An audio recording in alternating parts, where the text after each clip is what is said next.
It started very, very early in my training as a psychiatrist. I was mentored by a very wonderful woman called Anne Hall, who was an eating disorder specialist, and she got me involved in a study of bone loss in women with anorexia nervosa.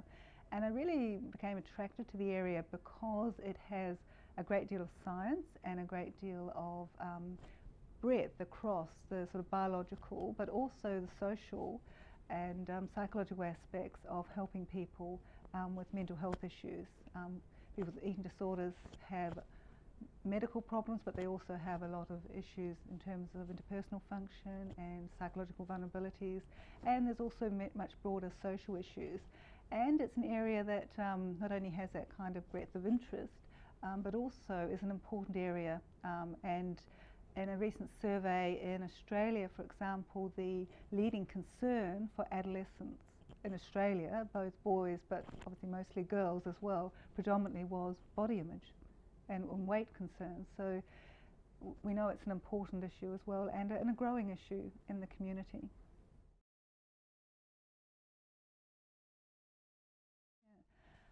I think there have been changes in terms of an understanding about eating disorders as not merely just being a sort of elite problem of young women,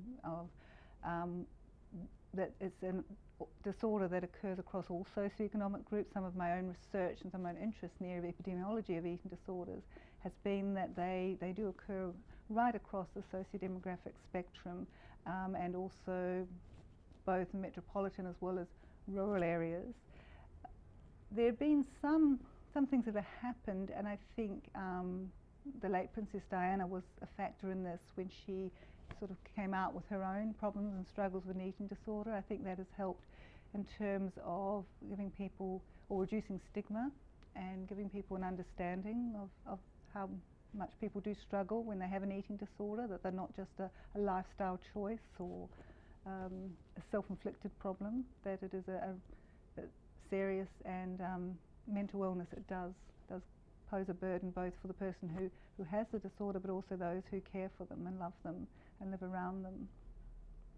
The other thing that's happened has been, and this has probably been with the rise in weight problems and obesity in the general community, there's been an increase in people having problems with disordered eating and binge eating in association with struggles with weight disorder, and we're seeing that rise also across the genders. So eating disorders, although still predominantly a problem for women, also occur in a large majority of men as well.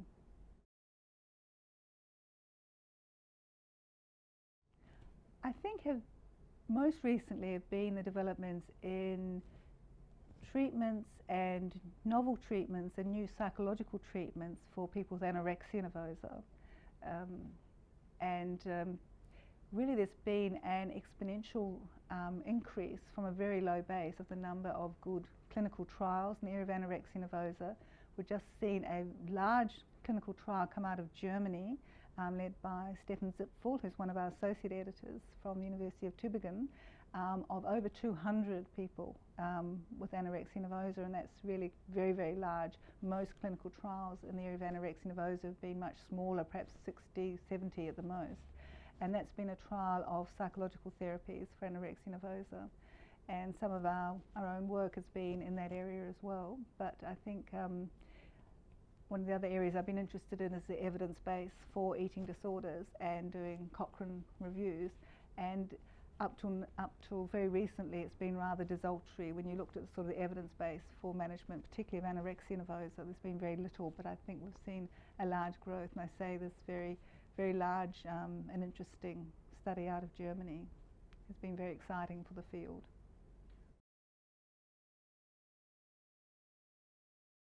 Well, I think we'll develop a different approach to people with anorexia nervosa. Probably we have shifted to be a much more collaborative approach and a much greater understanding of where people with anorexia nervosa are coming from in terms of their psychological needs and also their vulnerabilities and their fear of being out of control and anxiety that's caused through refeeding programs and the fear of weight gain that occurs there. And I think we've developed a much better psychological understanding of that, which has impacted upon treatments. One of the other developments in treatment. Also, one of our associate editors, Janet Treasure, Professor Treasure from the Maudsley Hospital, had developed a new treatment for a new psychological therapy for adults with anorexia nervosa, and that was one of our papers that were published just in the past 2 months, has been from that group, really from a different theoretical model and understanding of anorexia nervosa, which I think has been much more, perhaps being much more in empathy with where people with eating disorders, and particularly anorexia nervosa, are coming from in terms of psychological help and therapies.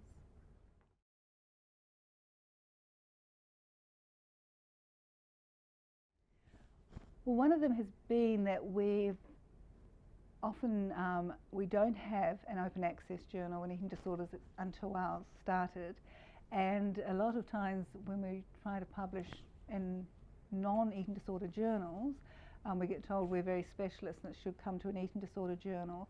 And I think that has tended, as a community, we may have become a bit insular, but we're not being in the public domain and not being in the public eye generally in the scientific or medical or psychiatric community. So one thing that I think open access does give us is it will give us that opportunity to be much more out there and much more seen and heard in terms of the research that's going on and the need for development of clinical services and modifications of clinical services in light of the evidence base.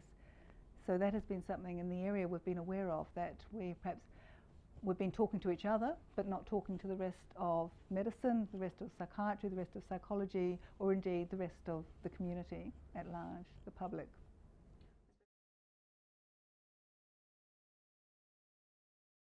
I think it is. I think it's going to be one of the things that may change what happens in terms of development for both for services but also for research in the scientific community, and as I say, for the public in terms of access to services and provision of services and provision of treatments that better sort of meet the needs and understanding of people with eating disorders, both in terms right from sort of translation of basic science and understanding of the psychological and biological basis for eating disorders into treatment services and also prevention.